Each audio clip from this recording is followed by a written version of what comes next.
Boa noite, pessoal da pedagogia, sejam todos bem-vindos. Hoje está começando um tema novo que é problemas matemáticos.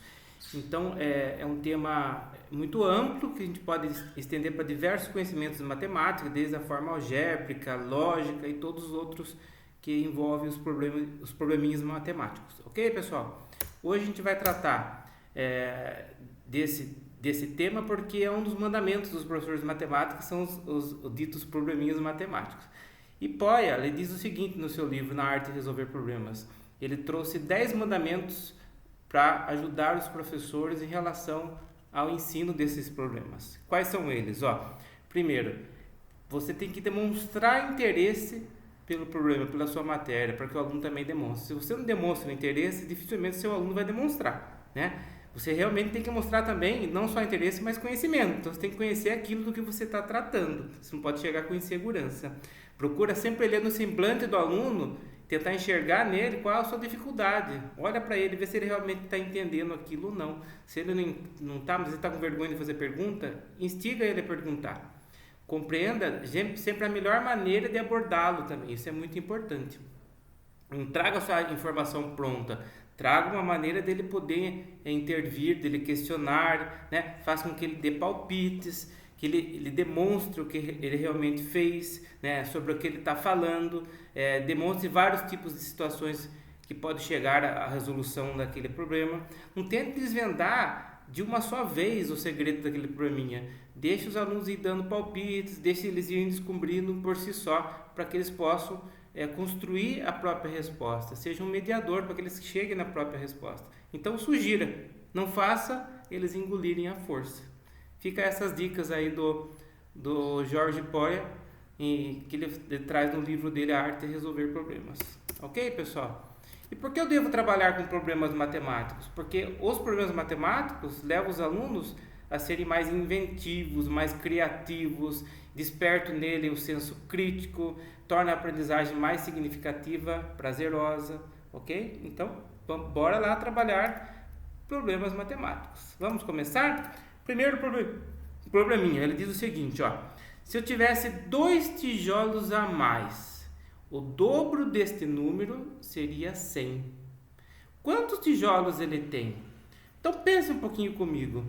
Se eu tivesse 2 a mais, o dobro seria 100. Se o dobro é 100, qual seria a metade de 100? Metade de 100? 50. Só que o dobro, né? Ou seja, a metade seria com os 2 tijolos a mais que ele teve. Então eu tiro 2 do 50 e já vou chegar no 48. Então a primeira forma da resolução é a forma lógica, que foi isso que eu acabei de falar com vocês. Vou mostrar para vocês 2 formas de resolução, a forma lógica e a forma algébrica. A forma lógica diz o seguinte lá, com mais 2 que ele está falando que tem, ele teria metade de 100, porque 100 é o dobro, certo? Então metade de 100, 50. Tira os 2 que anteriormente ele falou que teria. Então eu vou cair para, subtraindo os 2, eu vou ter um resultado de 48. Agora, como que eu faria isso de forma algébrica? Montando uma equaçãozinha. Desta forma, ele não fala, se eu tivesse 2 tijolos a mais, como que eu represento 2 tijolos a mais? X, acompanha a setinha aqui, x mais 2. O dobro, como que eu represento o dobro na matemática? 2 vezes alguma coisa. Então lá, ao 2 na frente aqui do parênteses. Então repetindo lá, se eu tivesse 2 tijolos a mais, x mais 2. O dobro ao 2 aqui na frente seria 100, então igual a 100. Aqui a equaçãozinha pronta. Agora é só resolver essa equaçãozinha que eu chego na resposta, que é o valor de x. Aqui eu tenho um número multiplicando parênteses, eu aplico a propriedade distributiva. Então eu faço 2 vezes x e depois eu faço 2 vezes 2, que vai me dar 2 vezes x, 2x, 2 vezes 2, 4, igual a 100. Olha lá, eu passo 4 para lá, letra para um lado, número para o outro. Então fica 4 a hora que ele passa para lá, ele passa para lá negativo, como está aqui. Aí fica 2x, 100 menos 4, 96. O 2 está multiplicando o x e ele vai para lá, dividindo. Olha lá. Então x igual a 96 que já estava lá, o 2 vem embaixo dividindo. E 96 dividido por 2 vai dar o 48. Então, vocês têm essas duas maneiras, aqui da forma lógica e aqui da forma algébrica. Vamos para mais um?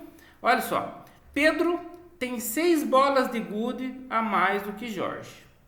Os dois juntos têm 54. Quanto tem cada um? Certo? Então, primeira coisa, eu não sei quanto que tem Pedro, eu não sei quanto que tem Jorge. Então, eu vou chamar Pedro de X e Jorge de Y. Aí, como que eu faço? Olha lá, eu sei que os dois juntos, ou seja, Pedro mais Jorge, tem 54. Se Pedro é X e Jorge é Y, eu coloco, olha lá, tem duas formas aqui, ó. Eu tenho Pedro, X, Jorge, Y. Olha o que ele diz aqui primeiro. Pedro tem 6 bolas de gude a mais do que Jorge.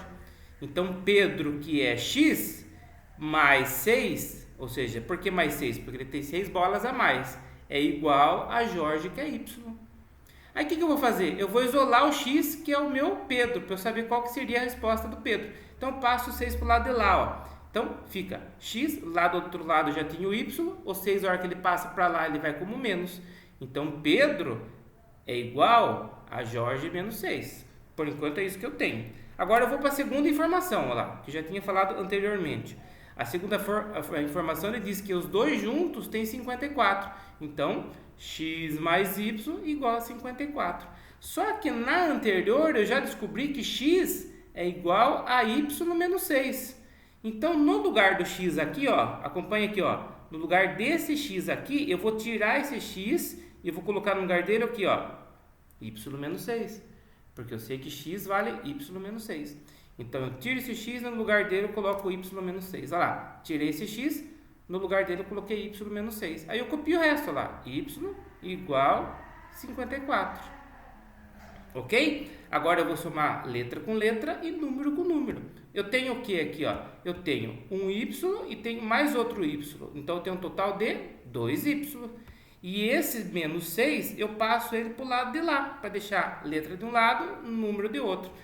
Como ele está menos, a hora que ele passa para o lado de lá, ele passa para lá, mais. Então, vai ficar como lá?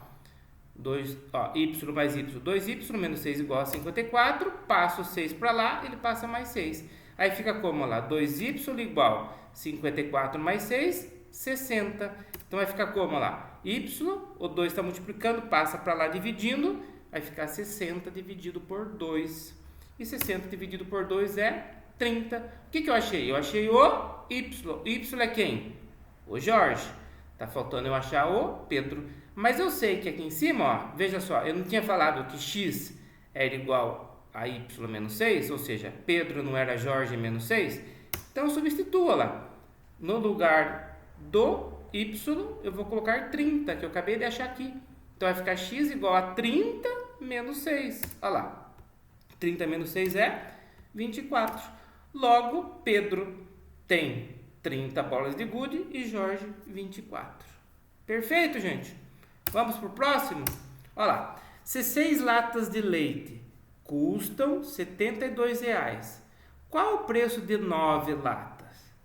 Então, veja só. Eu sei que 6 custam 72. Se eu descobrir o preço de uma lata, é só multiplicar por 9 para saber o valor delas, né? Usando a lógica. Então, veja lá.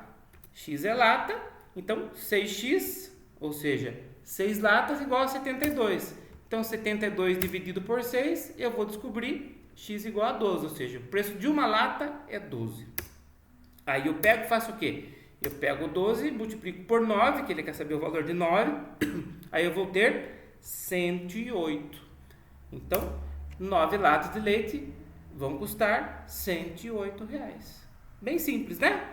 Espero que tenha entendido.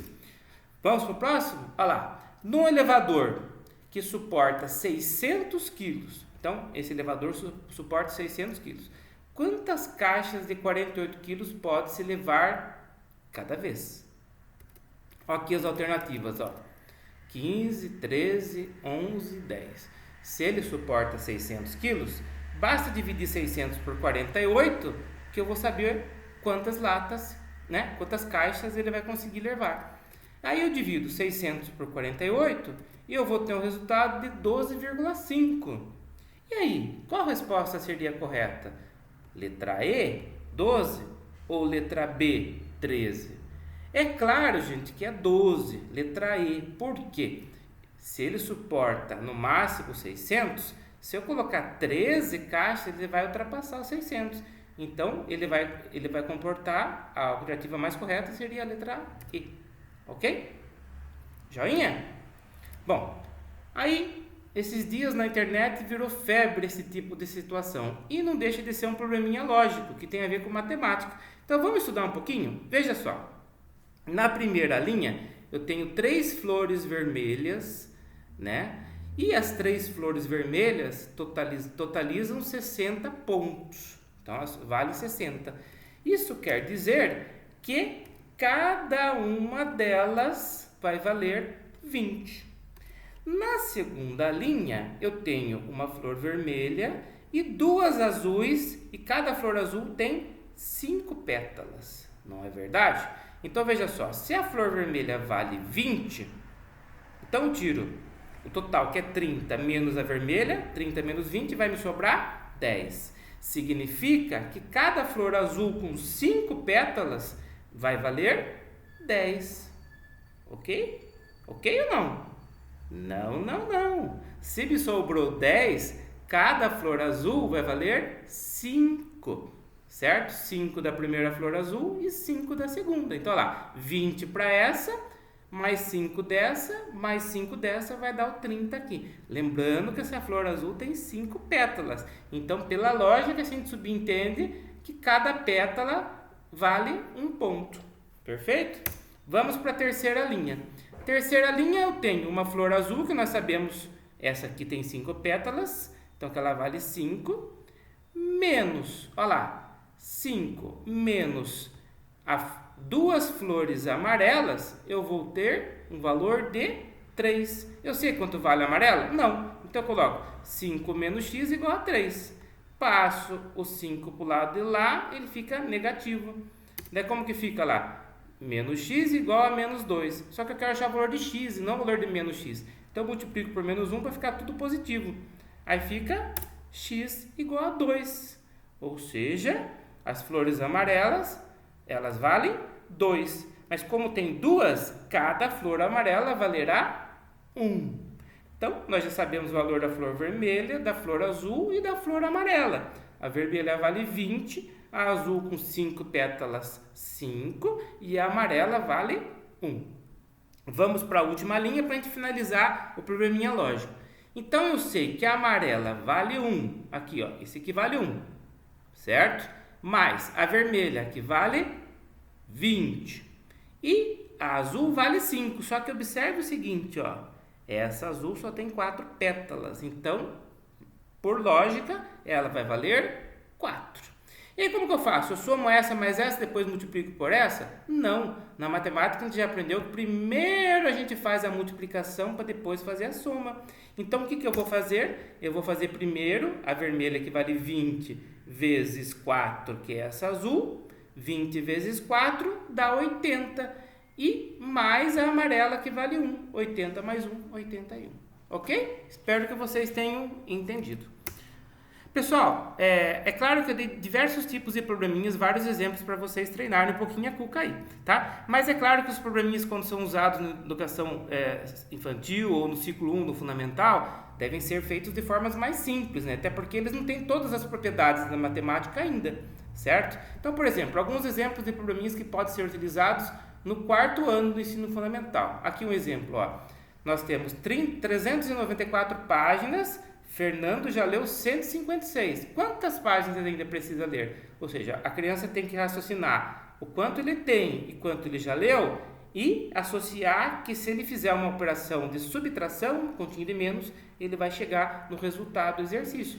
Aí o professor, se a criança não está conseguindo entender que é uma simples continha de menos, ele tem que construir esse pensamento com a criança para ele entender o significado do problema. A2. Quando a Amanda nasceu, a mãe dela tinha 29 anos. Hoje a Amanda está completando 10 anos. Quantos anos a Amanda tem? Ou seja, se a mãe dela tinha 29 anos quando ela nasceu e hoje a Amanda tem 10, a criança tem que entender que ela somando a idade da mãe dela quando ela nasceu, mais a idade dela de agora, ela vai saber quanto a mãe tem. Então, a criança tem que entender que é uma simples operação de mais. Perfeito? Terceiro exemplo lá. Em uma escola, o total de alunos é 236. Sabemos que desse total, 27 são meninas. Então, para saber o número de meninos, é só fazer uma subtração. E isso tudo o professor tem que ir construindo com o aluno. Perfeito, gente? Mais uma lá. Um carteiro precisa entregar 280 cartas. Ele já conseguiu entregar 94. Quanto faltam? Né? Essa questão de falar quantas faltam, né, remete o aluno a ele entender que é uma subtração. Se ele tem um total, ele tem que fazer uma subtração. Perfeito? Então, esses conceitos de adição, subtração, de ter, tirar, o professor tem que construir com o aluno antes de trazer um probleminha desse. Perfeito? Olha lá. Quando um adulto está em repouso, seu coração bate 63 vezes. Quantas vezes o coração dessa pessoa baterá em 15 minutos? Tá? Então, quando ele está em repouso, ele bate 63 vezes por minuto, então eu faço 63 vezes 15, eu vou ter a quantidade de batidas em 15 minutos. E quantas vezes ele irá bater em 540 segundos? Primeiro, eu tenho que transformar o 540 em minutos. Então, vamos lá, divido 540 por 60, eu vou ter 9 minutos. 9 minutos vezes 63, que é a batida por minuto, eu vou ter 567 batidas. Perfeito? Espero que vocês tenham entendido. Deixo aqui meu beijo no coração de vocês. Obrigado pela atenção e até a próxima aula. Na próxima aula a gente vai trabalhar probleminhas com porcentagem. Então, a gente vai fazer uma visãozinha de porcentagem e depois trazer alguns problemas com porcentagem. Abraço, fique com Deus.